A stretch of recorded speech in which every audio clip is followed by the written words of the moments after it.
there are so many people that don't remember that there was a time when women couldn't fly airplanes in the military at all. They couldn't go to the service academies. They couldn't even get commissioned through ROTC. Yeah, they had, if a woman wanted to join the military, she had to pay for her own education. There was no way for her to get an ROTC scholarship. She would pay for her own education. Then she could go through some kind of, officer training school or something. From the Grit Institute, this is the Grit Factor podcast. And I'm Shannon Huffman-Poulsen, former Apache helicopter pilot, speaker, and author of The Grit Factor, Courage, Resilience, and Leadership in the most male-dominated organization in the world. I'm also the founder of the Grit Institute, where I help purpose-driven leaders like you build grit and resilience and connect with purpose so that you can navigate transitions, overcome challenges, and lead with impact in your work for a better world. From the F-4 Phantom to a home-built decathlon named Charlie, today's guest has flown just about everything with wings. Dr. Eileen Bjorkman is a retired U.S. Air Force colonel, aeronautical engineer, and the 6th woman ever to graduate from the Air Force Test Pilot School. As a flight test engineer, she logged over 700 hours in 25 military aircraft and then added another 2,000 hours as an airline transport pilot and flight instructor in civilian cockpits. But Eileen's recent ascent has been in storytelling.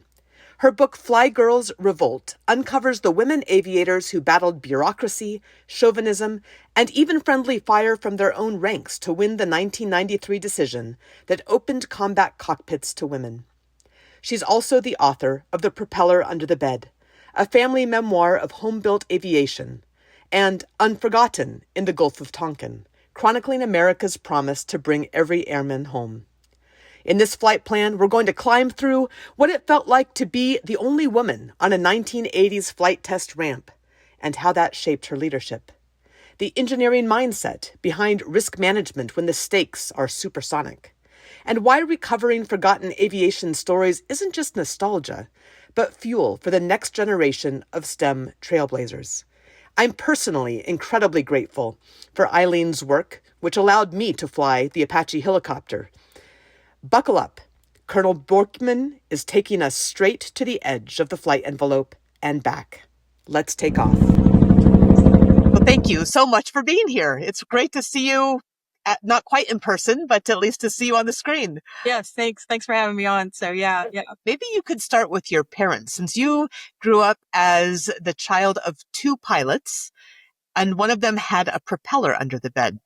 Yes. Yeah. Yes. So, my dad, he, from the time he was a little boy, he always wanted to fly. And, he eventually achieved that dream. I won't go into all those gory details. But my mom also, somewhere along the line, the flying bug bit her. And that was actually how they met was, he was going to the University of Minnesota working on his, engineering degree. And my mom had just started going there, and they had a little flying club there. And she went out and, her goal was to, learn to fly and maybe meet a pilot, and she took a flight with my dad. There was actually several women on the flight that he took up. And my dad was not a ladies' man at all. It was, in fact, I'm not sure if my mom hadn't come along, if he'd gotten married at all.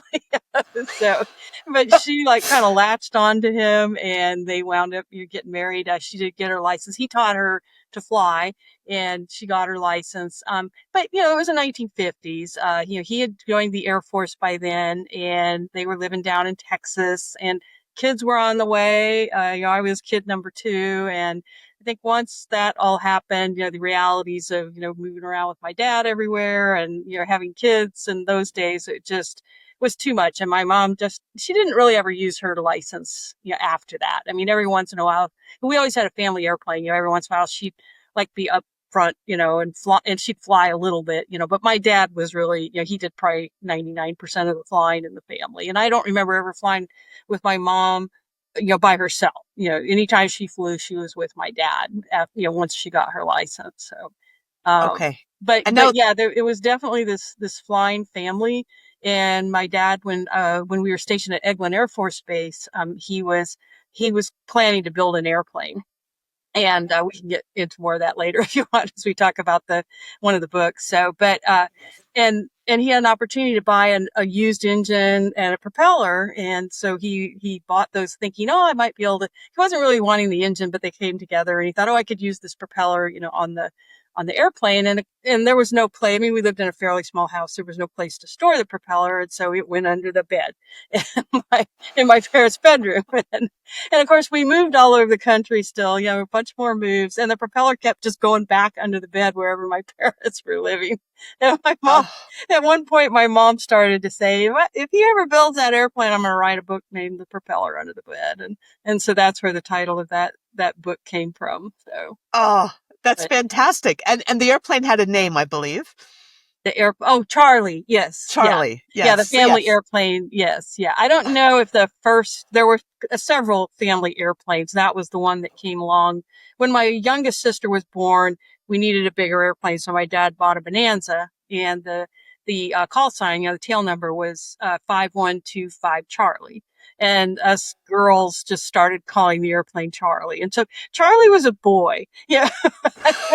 Most airplanes are girls, but our Charlie Right. was a boy. I think because we were girls, it's like we wanted a boy, Of I didn't have course, any of course. brothers, it was all sisters, all girls. And so, yeah. That's great. Yeah. And one of the things about my dad is, I've actually written, not so much about him, but he was in one of the early F-100 squadrons. So he was one of the first, probably, couple hundred people, maybe even 100 people in the Air Force to fly the airplane. And there was just a lot of, really wacky stuff, going on back in the early 50s. And he took part in a lot of that. And I actually when I started writing, I actually got a lot of my material from him that I used to kind Great. of, intrigue, because I was writing a lot of aviation history, and so I just got a lot of material from him that I was able to, sell to Aerospace Magazine and Aviation History, which is now defunct, and some other outlets. So, That's wonderful. Well, we're skipping over a huge section, which I do not want to skip over because okay, yeah. somewhere in between that career of your father's and you writing this aviation history, you yourself have had decades in military aviation and aerospace research and now writing as well. So talk a little bit about how that growing up in an aviation family led you to aviation and what those early days were like. Yeah, so I think part of the problem when you grow up around something, you're just sort of immune to it. In Sure. my case, that was we went to the airport every Sunday for, the longest time. Once I got a little older, I didn't have to go, but as kids, every Sunday, some families go to church, we went to the airport, and flew Charlie. And Right. it's not that I hated it. It's just that it was just something that we did, Right. and I think I was about 9 or 10 years old before I realized that not everybody flies, because, you know, my family flew, most of my friends, had dads who were pilots, we were all, I just thought everybody flew, and somewhere in there I realized that not everybody flew. And that my family was, maybe even a little weird because of all that. But it just, the flying bug just didn't really bite me when I was a kid. And Yeah. I don't know if that's because of the time, even though my mom had a license, she didn't really use it. I didn't see women pilots. I didn't see women doing lots of things in aviation. And so it just didn't really excite me that Sure. much, when I was younger. It wasn't until, so I went to college, graduated wound up out here in the Seattle area, and went to the University of Washington. I got my degree in computer science, and I was working for about a year, and I was kind of bored. I mean, I enjoyed what I was doing, but I was just kind of feeling like, I think part of it was I was just so used to moving all the time and doing something different. I was feeling like it's time to go do something else. It's not that I didn't like Seattle, but it was like time to go do something else. And my dad had been in the Air Force, of course, and so I thought, he was retired by then, but I thought, well, maybe I'll go talk to the Air Force recruiter. It was just one of those. Sure, let's go see what they've got to say, and of course, Air Force, when you were Army, right? The minute you walk in the recruiter's office, they're not going to let you out of there, Oh until no. you start filling.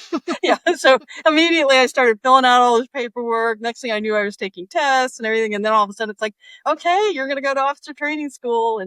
So off I went to OTS. I couldn't be a pilot. My eyes weren't good enough.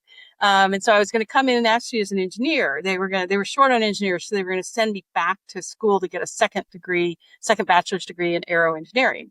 And Okay. so I thought that sounded okay, so but while I was at OTS, I started to realize that if you're going to be in the Air Force, at least in those days, this isn't as true nowadays, but in those days, if you're going to be in the Air Force, especially as an officer, you probably should be flying, and I knew I couldn't be a pilot, but I thought, well, maybe I could be a navigator. And, so I, went off to engineering school, cause I talked with somebody there at OTS and they said, it's too late to change. You got to go to engineering school. But the guy said, as soon as you graduate though, you're going to go to an assignment, start applying for nav school, and I said, okay, that sounds like a good plan. So anyway, so I was at engineering school at the Air Force Institute of Technology. I learned that you could be a flight test engineer. And the thing that intrigued me about that was that, back in those days, women couldn't fly combat aircraft. And What so, year are we talking about here? what's that? What year are we talking about? Oh, so this was in 1980, 1981 timeframe. Yeah. Wow. So Yeah, women you're couldn't right. fly combat aircraft at that time. And Sure. so no matter how good I did in nav school, I was not going to be able to fly like in the back of an F4, or in an F-111 or B-52, something like that. I was going to be flying a tanker or a 141, and nothing wrong with those airplanes. And they have great missions. And I know a lot of people who've flown those airplanes and they love it. But I was, I think maybe because my dad was a fighter, maybe I had a little bit of that fighter pilot in me or something. And I really wanted to fly a fighter. And then I learned about being a flight test engineer. And as a flight test engineer, I could fly in the back of any aircraft because they were considered test airplanes. And this guy told me about, he had been out at Holloman Air Force Base and he'd gotten to fly in the backseat of an F4 that they used for testing. And next thing I knew, I was calling these people at Holloman going, hey, I want to come work for you. And I think they were like, are you sure? We're in the middle of nowhere. Nobody wants to come here. And I'm like, I want to fly in your airplanes. That's great. Yeah. Right. And then he also told me about, you could go to test pilot school as a flight test engineer. And I was like, I so want to do this. And so I managed to get a job at Holloman. And the thing that's funny is the whole time I was at Holloman, I actually never flew in a fighter because we weren't doing any fighter testing at that time. I flew in the back of 130s and 141s, but it was enough to tell me that that's what I wanted to do. I really liked testing. And even though I didn't get to fly in a fighter at that time, I did later on. So, so while all of this was going on, I also thought, hey, I want to know more about this flying stuff. And Wright-Patterson Air Force Base, which is where I was, they had a really good aero club. And I went out there and started learning to fly. And I didn't finish my license there. I kind of got busy and ran out of money. But I soloed while I was there. And then, later on, I picked up my private and then, eventually other ratings as well. So, so I kind of went from, I don't really care about this airplane stuff at all, within about 6 months to, I want to be a civilian pilot. I want to go to test pilots. And it just never stopped after that. I just kind of fell into it. And I think I really found my passion. Yeah, clearly. I mean, making the phone calls to people is not something that everybody does. So that's really wanting it and really going after it. Oh, I was going to say, in fact, the one guy that I called, I remember after I got out there, and I'd been there about a year, and he said something about, and then one day, and he's looking at me while he's telling this story, and he goes, and one day I got a call from the second lieutenant who wanted to come work for me, yeah. And he was being very positive, but I think that, he was like, if the second lieutenant's going to call me, I want to hire her. She's taking some initiative. That was kind of the point of his story. So yeah. For sure. You hire you. That's great. So you ended up flying as a flight test engineer in not one or two, but I think 25 different aircraft. Is that right? I think it's probably closer to 30, but it depends on how you count, so yeah. 700 hours, probably closer to 800. You probably stopped counting at some point. Yeah. There's flights that didn't get logged and stuff. So yeah. Did you have a favorite or? Oh yeah, definitely the F4. Yeah. Definitely the F4. It was definitely the F4. I mean, that was, it was funny when I first got in the Air Force, I was like enamored with the F-15, but there's not that many two-seat F-15s around. And that was my real goal. And I wound up getting exactly one flight in an F-15. So yeah, ultimately I did get to fly in one, but there was just something about the F-4. Once I started flying in it, it was just, I think some of it was the connection to Vietnam, and my dad had been in Vietnam, and I knew lots of people. There were still a lot of people in the Air Force at that time who'd been in Vietnam. There were a lot of people who'd flown the F-4, not just for testing, but operationally. And, it was just a great airplane. It was just very solid. It was fun to fly. It was actually relatively easy to fly. I got quite a bit of stick time in it. And I just loved it. I just felt like I was flying a real airplane, a real fighter. Yeah. I never did any test flights because that was not a specialty in what I did in aviation in the Army. But I have this feeling that it would be a very frightening thing half of the time, at least. Tell me about an example of a flight maybe that was more exciting than you expected, and how do you come to terms with that? Yeah, I don't, people ask me that a lot. I don't actually remember anything that was like super exciting. There were a few times, and there was actually, I would say most of the time the problems that we had were not from the tests themselves. They were just from normal airplane problems. Like one time I was up just doing a flight in an A7. There were some two-seat A7s, and I was flying in one, and we had some kind of a flight control, you know, uh, some kind of a flight control failure. There was like a light that came on, and we wound up having to, go back and do an emergency landing, straight in approach and everything.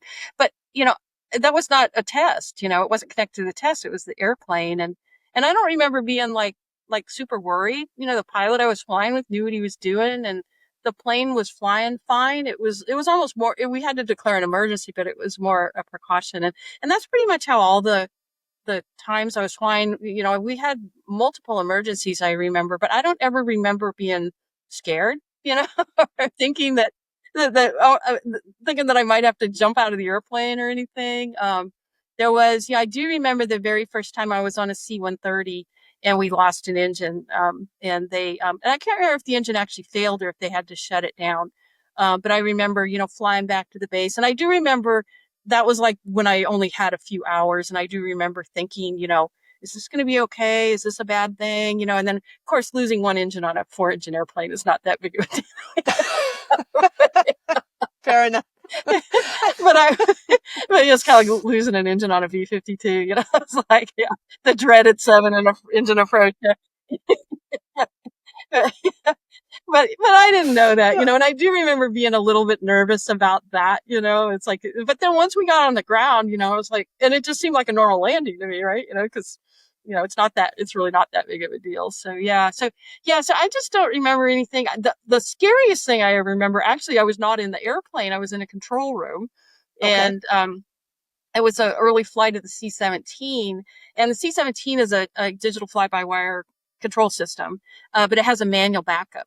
And we were going to test the manual backups at some point, like maybe, 6-9 months into the test program. I don't remember when. And like on the third flight, we had an unplanned manual, reversion to the manual backup. And so we're all sitting in the control room. I'm monitoring my strip chart and everything. And all of a sudden the lead flight control guy goes, "We're in manual backup." And you could have heard a pin drop in that control room, because we're all just like, what? This is not where we're supposed to be. And the airplane was configured for, basically it was in a stall configuration because they were doing some low speed testing. And so it's not like they were just up and flying around, cruise flight. I mean, they were not in a great configuration for the staff. Oh my gosh. They have the gears out, the flaps are down. I mean, they are really slow. They got a high angle of attack, and yeah, it was very tense for probably a couple minutes, while they talked about, okay, what are we going to do? Yeah, how are we going to recover? I mean, everything turned out just fine, but that was probably the one time I remember being, part of a test where I was not that sure things were going to come out right, and this was very early in the program too. So that was even more scary, so, And that's not a small airplane. no, yeah. And there were 4 people on board that airplane. So yeah. So if it could have turned out very, very tragically, if things had not, worked out right. So like I said, fortunately everything did. I mean, that's why we have trained test professionals. That's why we have people in the control room kind of going, okay, at first it was like a lot of emergencies, right? It was don't touch anything, right? Let's Right. just stop. Let's just think what we need to do. Okay, now we got a plan. Let's execute the plan, come back, land, but it was pretty nerve wracking. My gosh. Wow. And when you entered this field, actually, when you were in college and studying computer science for that matter, there would be very, very few women, if any, I would imagine, either in your studies or in actual operations. Does that sound Oh about yeah. accurate? Yeah. Yeah, there was, in fact, computer science was a very new field in those days. So, you really didn't have, I was in the second class to get a degree in computer science at the University of Washington. So we didn't really have, computer scientists a lot at that time. In fact, we had a lot of graduate students that were taking our classes because there was no, the people who were getting graduate degrees in computer science at that time did not have undergraduate degrees in computer science. They had like math degrees, physics degrees, that sort of thing. And I do remember there was an older woman. She seemed old at the time. She was probably in her 30s. Yeah. she, she and her husband both worked for Boeing, and Boeing was paying for them to both get their master's degree in computer science. And I remember, so for once I did have a woman to kind of look up to a little bit. I didn't really ever get to know her very well, but just knowing that she was out there, doing stuff, that did mean a lot to me. But yeah, I think there were about 30 or 40 students in my computer science class, and 3 of us were women. So, And so what was that like? I think we probably share some of this experience, but you're I don't know, probably a decade and a half in front of me for all of this. So that's a big difference. it was, it's funny. My classmates, for the most part, I didn't have any problem with. Now there may have been some of my classmates that didn't want to have anything to do with me. With a class that size, you're not going to get to know everybody, and we all kind of, because a lot of computer science, you kind of help each other out with helping to debug your programs and stuff. And so I wound up in a little group there were like 3 or 4 of us that we would like eat lunch together, and we'd look at each other's programs to say, oh, I think you made this mistake or something like that. So, and it was actually guys. I wasn't actually I didn't kind of break off with the women. So that was, for whatever reason, we kind of stayed apart. We talked to each other, but we never like really got together and socialized and stuff, which I think some of that was just because we didn't all live on campus. We lived in different places, and it just didn't lend itself to that. So, but anyway, yeah, that was, I didn't really have any problem with the people in my class, but I do remember one time, and I think I put this in one of my books. I do remember one time I was at lunch. There was a group that I did go to lunch with, not the computer science. It was just a bunch of other people that I knew from somewhere else. And I remember being at lunch, and there was this guy there, and he asked me what I was majoring in. And I said computer science. He goes, what are you majoring in that for? That's such a waste. You're just taking the place of a guy, and you're just going to go off and get married and have babies, and you're never going to use your degree. And I was like, what? Interesting. I was like, excuse me? I said, and so anyway, I stopped having lunch with them after that because nobody came to my defense either. If the other Wow. people had jumped in and said, oh, knock it off, but I just felt like, I don't think I need to hang out with these people anymore. Yeah. No, that's so interesting. That's and then once you got into the aviation world, was that different, or I think the test aviation world is different than the operations world, different than all of those are their own little universes in a sense. Yeah. But tell us about that experience. Yeah, so for the most part, it didn't have any issues. I think the test business, is very technical. A lot of people have engineering degrees. I really found, I think, more acceptance than women in the operational side did. I think I was less threatening, just because they want you for your expertise and for your brain. They don't see you as, oh my gosh, she might come in here and try to be a better pilot than I am. And I think there was probably some of that too, right? Because I was a flight test engineer, not a pilot, right? So, so there was a little more acceptance there. But I mean, that doesn't mean there weren't issues. I mean, there were still every once in a while I'd run into somebody when I was working on my private pilot's license. I was taking a ground school. And it was, back in the days when you would all go in a big auditorium and, once a week or something, you'd take your ground school. And this guy that was teaching the class, there were about 3 or 4 women in the class. And I mean, I don't remember exactly what he said, but he made it very clear he did not think women should be flying airplanes. And it made I mean, like 2 or 3 of us just said, we don't care about this guy. We just want to, be able to get our grade and go take our FAA test. But one of the women got really mad. I mean, she went out to the Aero Club and, really yelled at him and demanded her money back. Oh, I don't right. blame her. I don't. Right. I just put my head down and said, I don't care what this guy says. I know I can do this. But there were things like that. And there were just some things here and there. And sometimes you can just sense that somebody's not liking you. And sometimes it's hard to know, do they not like you because you're a woman, or do they just not like you because not everybody's going to like you, right? So that's, I think. It takes something in you, though, and I wonder if you think this came from your parents or something innate to you to be able to decide to put your head down and keep working towards the goal and let those people have their opinions somewhere off on the side. That's a skill, I think. Yeah. And I don't really know exactly where that came from. So, I Sure. just know that for whatever reason, when people would make me mad, I usually just tried to find a way to go around them. I tried not to, that doesn't mean that I didn't get upset ever or go cry on somebody's shoulder or something. Sure. No, you have to have But those moments. yeah, but I always just tried to say, this is wrong, and I'm going to find a way to make this work. And I'm going to hang in there, even if I have to work harder or whatever, to prove myself, I'm going to hang in there and do it. So it does wear on you, though. I will admit, especially later on in my career. And this is something interesting is I actually found that it was later in my career that I had more problems with some guys. Because I think by then I was threatening.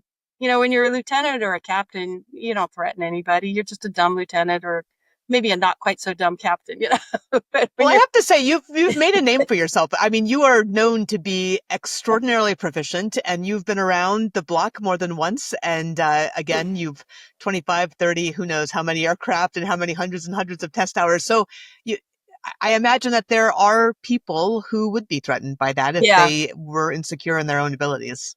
and I think that's what was happening as I got further along is that people, it's like, oh my gosh, she could be a lieutenant colonel, she could be a colonel, and I deserve that, Yes, yeah.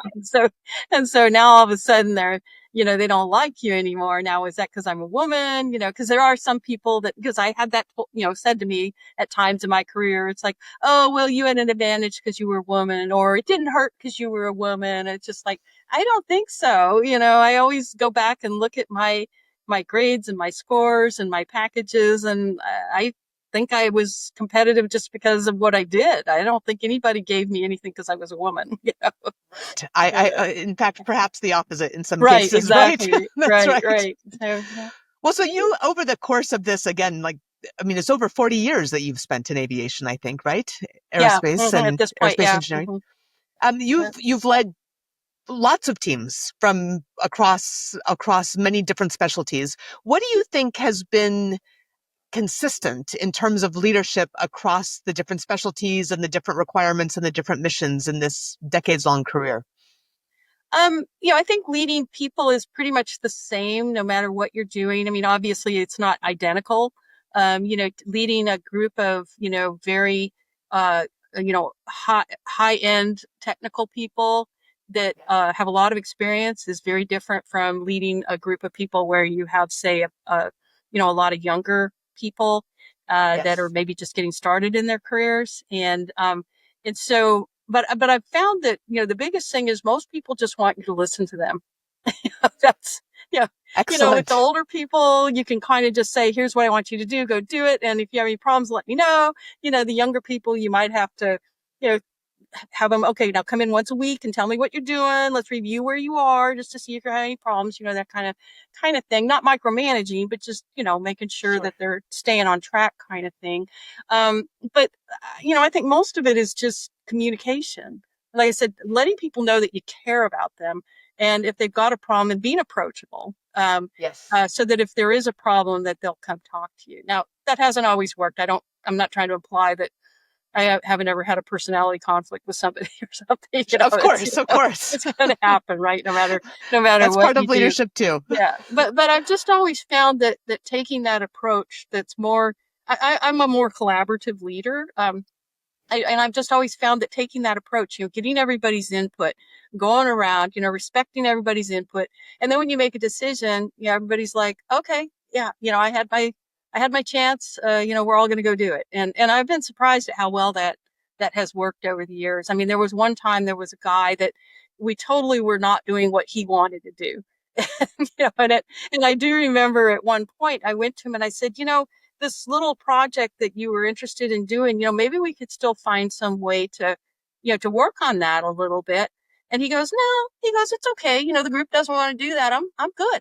Let's not worry about it. And I was quite surprised, that I thought he'd take me up on the offer, to try to kind of do a little something on the side. And he was just like, nah, let's go. We got other things to do, But I bet he appreciated that you remembered that and that you thought about and that was it. what he said. Yeah, he said, I really do appreciate that you, that you thought about that. He said, but I just don't think it's that important right now. And I said, well, just hang on to that. Maybe someday you can work on it. And he was good with that. So, and I do remember there was also one time when I took over a unit that was having some problems, and I would say for about the first 6 months I was there, I had to be a lot more directive than I really normally am. It was kind of like, okay, I'm coming in here. We've got these problems. I've got some marching orders on things that we got to do. And so, this is what we're going to do. A, B, C, D. And I was pretty directive, and like I said, for about 6 months, there wasn't a lot of, well, what do you think about this, Bill? It was like, no, Bill, this is what you're going to do, Well, and there's times and places for being Yes. able to lead in that way, right? You Yeah, have to be adaptable. Yeah. And there's also some people that are that way. There's some people that want to just be told what to do. And so again, you have to kind of be a little bit adaptive.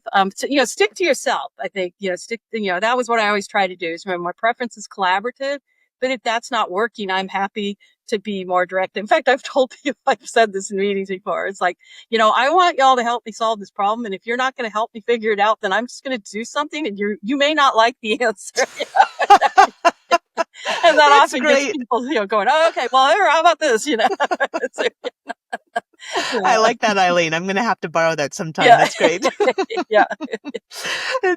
Well, so along the way and in the midst of continuing to work in this field, you've started writing as well. And first of all, I want to acknowledge that you went back to school to get a certificate in editing. Is that right? Yes. Which I really commend, by the way, because one thing I hear from beginning writers or people who are just thinking about it or maybe want to write a book, like so many people say that they do and very few of them ultimately do, is that a lot of people aren't willing to put in the work and put in the training that goes into that, just like anything else. So well done, just like on everything else that you have done in your life in the same sort of way that you've done it with great preparation and effort.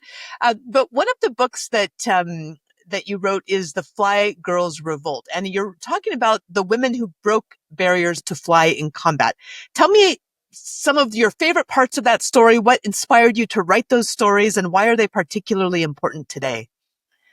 So let me do the middle part first. So yeah, what inspired me to write it. So, I mean, some of it was because I lived it, right? And I thought there was a story in there. I wasn't sure it was really a memoir, because I'm not sure I've got a memoir in me, maybe someday, but not right now. So, but I felt like the generation of, my generation of women, I feel like has been kind of forgotten in the books. So, because you got a lot of books about the wasp, and I don't want to take anything away from the wasp, but there's so many books out there about the wasp. So yeah, and then there's a lot of younger women who have written books, about their experiences flying in combat, and that's great. I've read quite a few of those books, and I love reading them. So, but there's a dearth of books about my generation, and my generation is the one that kicked open that door, the WASP started it, then my generation, and there was actually a generation in between that didn't get to do much, but they helped to open doors,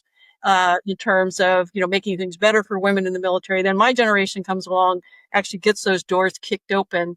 And then you've got, the women who have benefited from that. So, and so I just felt like, hey, my generation is not getting any younger. We need to tell that story. If you've been asking yourself, what's the point of all of this? Not just in your job, but in your life, you're not alone. Most high achievers I work with aren't lacking drive. They're lacking direction that actually matters. That's why I built Leading with Purpose at the Grit Institute. It's a step-by-step path to reconnect with what drives you, leads you, and sustains you, especially when things get hard. If you're tired of just checking boxes and you're ready to lead with intention, go to thegritinstitute.com/purpose/ and start Leading with Purpose today. And it's a story that's been forgotten. There are so many people that don't remember that there was a time when women couldn't fly airplanes in the military at all. They couldn't go to the service academies. They couldn't even get commissioned through ROTC. Yeah, they had, if a woman wanted to join the military, she had to pay for her own education. There was no way for her to get an ROTC scholarship. She would pay for her own education. Then she could go through some kind of, officer training school or something. Women got kicked out if they were pregnant, so all these kinds of things. And I think people have forgotten that there was a time when that happened. And so now when you hear people, kind of like almost belittling women's accomplishments in a lot of ways, it's like, well, women had a lot to overcome. And when you don't understand that history, it's easy to just dismiss it. When you don't realize that whole history was there. And so that's why I just felt like it was, important to write that. And as far as some of my favorite parts of the book, I mean, boy, that's hard to say. I think a lot of, yeah, yeah, I think a lot of my favorite parts are just the parts where I got to tell the stories of these very ordinary women that nobody ever heard of. I really wanted to weave that in, like my aunt, Florence, who just, she decided to join in World War II, mostly because she wanted to try to get near her husband, right, which backfired on her. Right. But she just had this great story that's just, and I didn't even get to chance, she died before I wrote the book, so I didn't know, but I interviewed her daughter, and I was able to, kind of piece some things together. And, but just being able to tell that very ordinary story, another woman that I knew through my sister, who was, an airman back in the early 60s. And some of what she went through during that time period. And, and so not just highlighting the stories of these very, famous people. There are some famous people in the book, but also just these ordinary people who helped to change history, because they all were part of that. And that's what I was trying to do was, find those little stories and kind of weave them in to show that, this wasn't just the women that you read about, the first woman fighter pilot or the first woman to go through test pilot school or something like that. It's these other women who were just kind of quietly getting things done. Yeah. Yes. Yes. So to me, that's kind of one of my favorite, the favorite parts is those stories, but also the stuff on, Desert Shield and Desert Storm. I actually wrote that before I wrote anything else. Because I wrote an article for, it's called From Balloons to Drones. It's an online publication. And so I wrote an article for them, and that's really where it got started. And that's where I kind of started to meet some of the women that I wrote about in the book. And that was just so interesting to hear, because I knew all of this had happened, but I had never really talked in detail with a lot of the women who had been part of that and what it was like to be, a part of that operation where we're on the cusp of being able to be in combat, but not quite there yet. And all their stories about, well, it sure felt like combat to me, when I was, putting on all my chem warfare gear and jumping into a bunker because the base was under a Scud attack, So, right. Yeah. Right. Sounds pretty close. That's exactly. Yeah. Well, I mean, it's not just it's a gift to us that you would document that and make sure that those stories are part of our legacy and part of the stories that are available. And it is funny. I feel like there is a lot of legitimate, as there should be, focus on the WASPs, and then there's sort of this post 9/11 thing, and I was like, some of us were there in the 90s.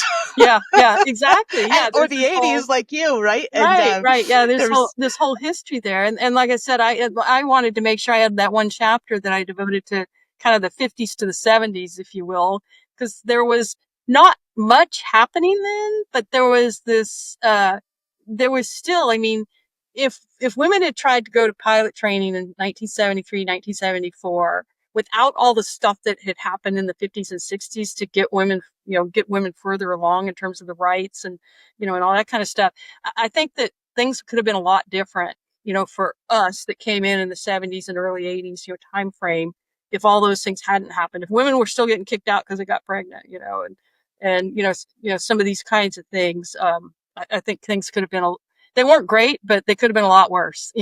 So, sure, yes, yeah. absolutely. No, it's just hard to imagine, honestly, some of what well, you all had to go through. Honestly, it's extraordinary. I think that is 100% the grit factor. That is in every way.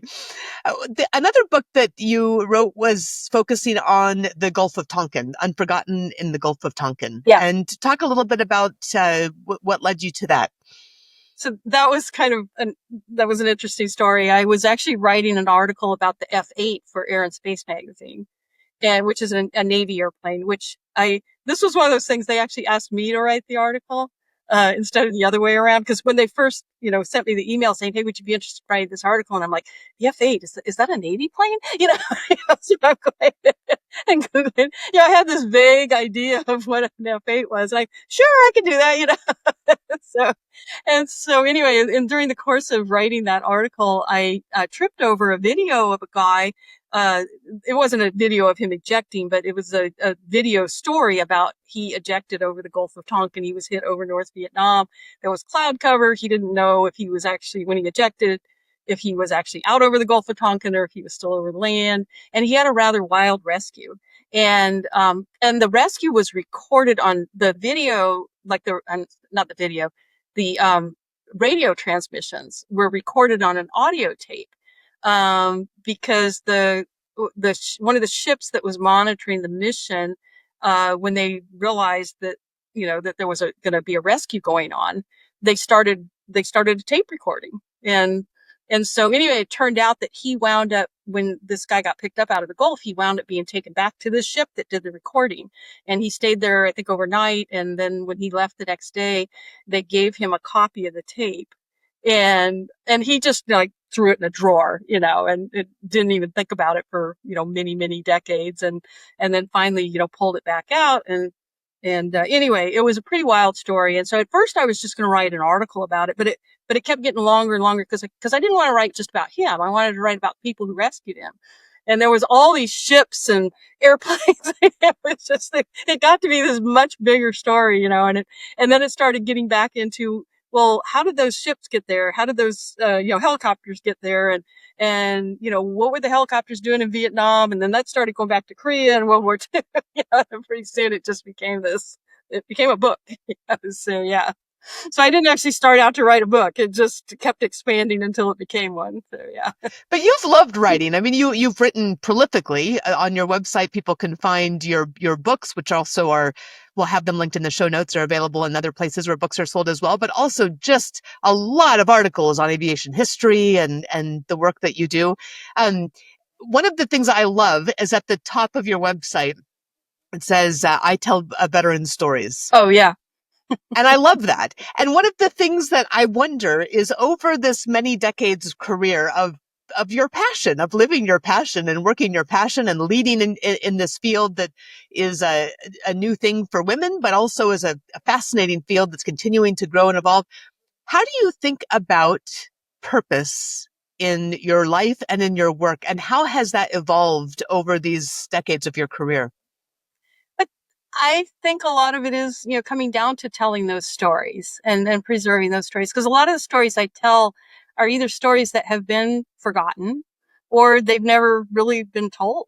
they're maybe buried in an archive somewhere, but they've never been told in a public forum.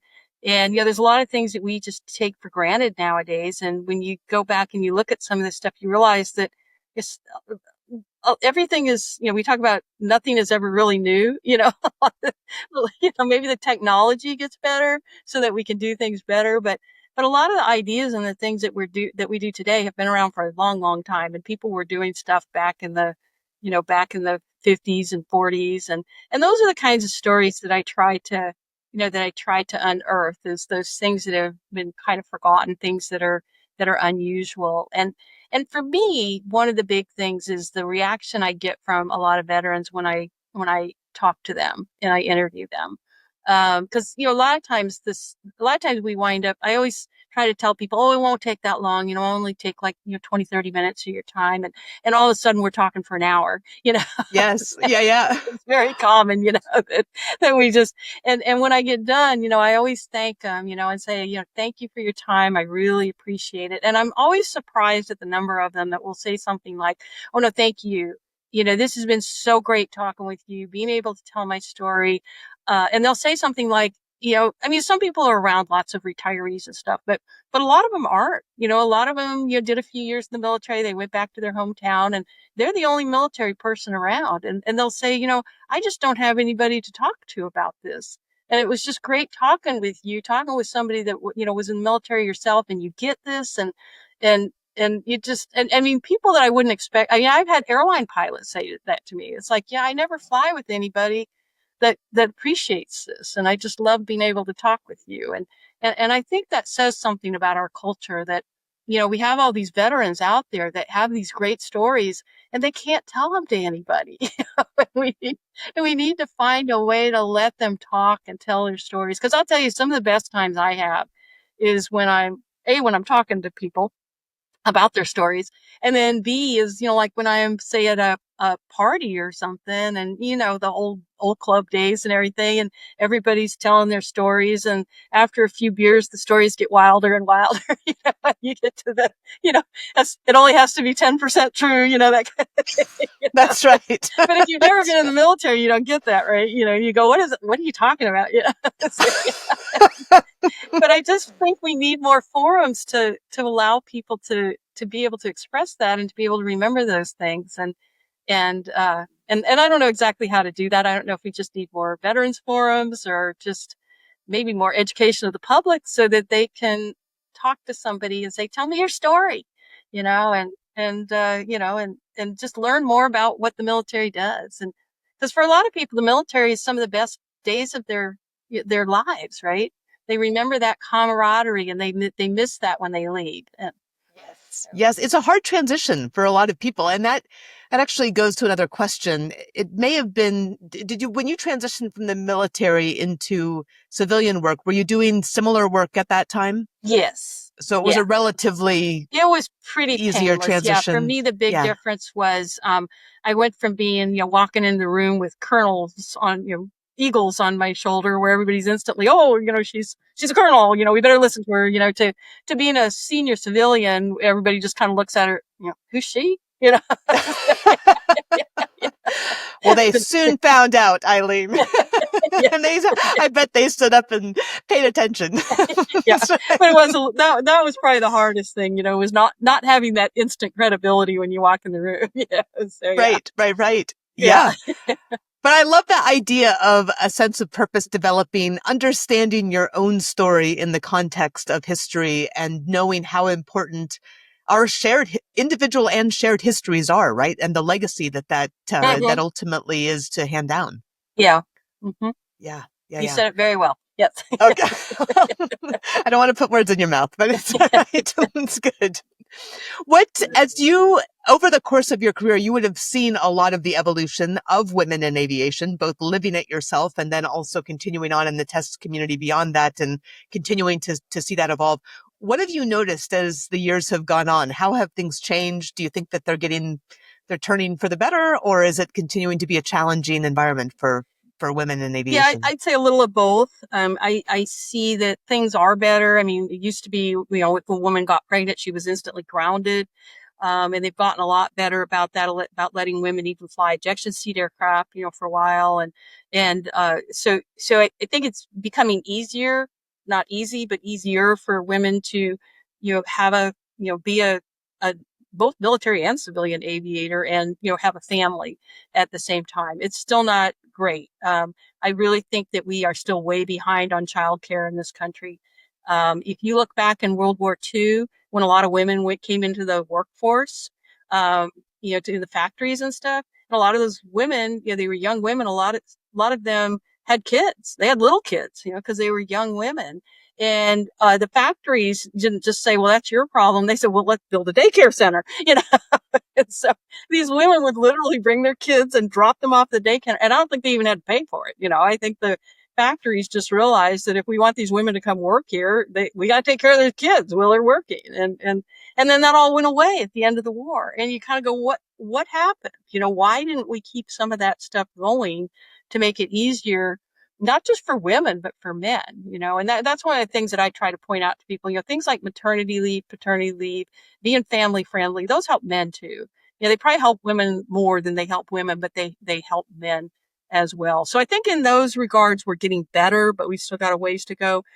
Fitment, equipment is not as far along as I would have thought it would have been at this point. I had terrible problems with equipment back when I was flying in the 80s. And I was kind of shocked to learn when I was writing my book that they still have some of these same problems. It's just, I thought, you're kidding. Women have been flying in fighters for 30 years and they haven't figured this out yet. So there's some things that this, I think it's just because there's still so few women doing, they're just not making it a priority. It's like, it's your problem to figure it out, Why So, is that? I am just shocked that my last flight was in 2001. No, 2000. 2000 was my last flight. And since that, what is that, 25 years ago, there are still very few women flying, certainly attack aviation, but even in aviation in general, and even civilian aviation. And why is that not shifting, do you think? Yeah, I get very frustrated with that too, because you're right. It's, the military, women in military aviation now, I used to say 6%. I found out recently it's 8%. Okay. Woohoo. We've gone up 2%, I think it was 2% in the early 90s for Yeah, so it was really, exactly. So at we have zero gone when up, you were but now there. why is it going up so slowly? And I think a lot of it is just culture. Aviation is a very male centric culture, and a lot of the things that you have to do to be in aviation, a lot of travel, being away from home, having issues with childcare and things like that.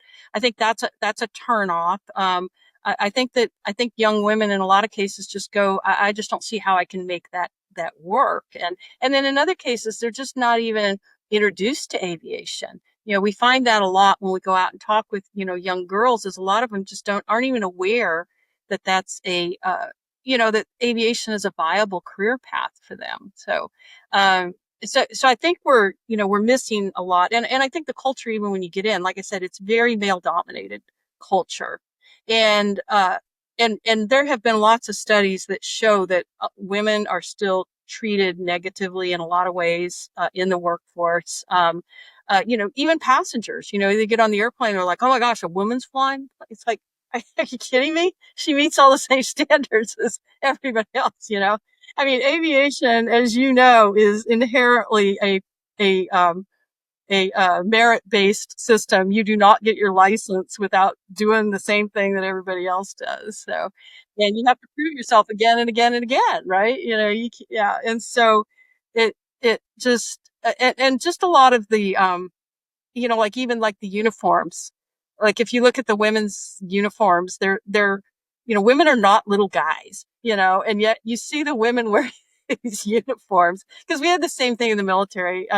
Although, I mean, the military's actually gotten a lot better with the regular uniforms. So that, because when I first came in, Good to they hear. kind of treated us like we were little guys, and it's like, yeah, we're not, so, but, but, but I just think, you see a lot of stuff, the way aviation is very gendered. I mean, even just the terms, right?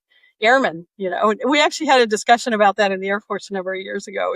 Should we get rid of the term airman? And I think, it went round and round and round and round. And it was like, well, airman's a rank, it's not. And when we say airmen, it's not just military people either. It's civilians. It's, we kind of generically, and so, but there was a lot of discussion about that. But it's not just the term airman. I mean, it's just, like I said, if you look at a lot of the way the books are written and everything, it's all he, there's no she, and you have pictures in the book. So, it's like, here's a bunch of air traffic controllers and they're all white men. Right.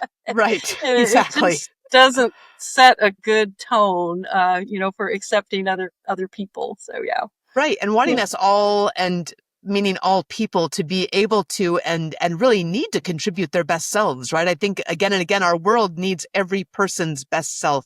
And if you Yeah. don't make that possible, then you just severely limit what's possible for an organization. Right. Right. And if people don't even think that they have a chance to do those kinds of things, you're missing out on a lot of talent, and that's what I always say is, if we're gonna be the best country in the world, we've got to use the talents of all our people. We can't, and so those people need to know about what's available to them, and they need to have those opportunities. And if we don't do that, we're not going to continue to be the greatest country in the world. Yeah. That's right.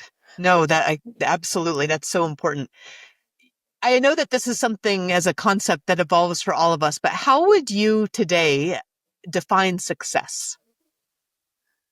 Hmm. Success in what? Success in life? Yeah, Or in life. Yeah, in life. Hmm, well, it's not money. It goes back to that, there's a certain amount of money you need to make that makes you comfortable.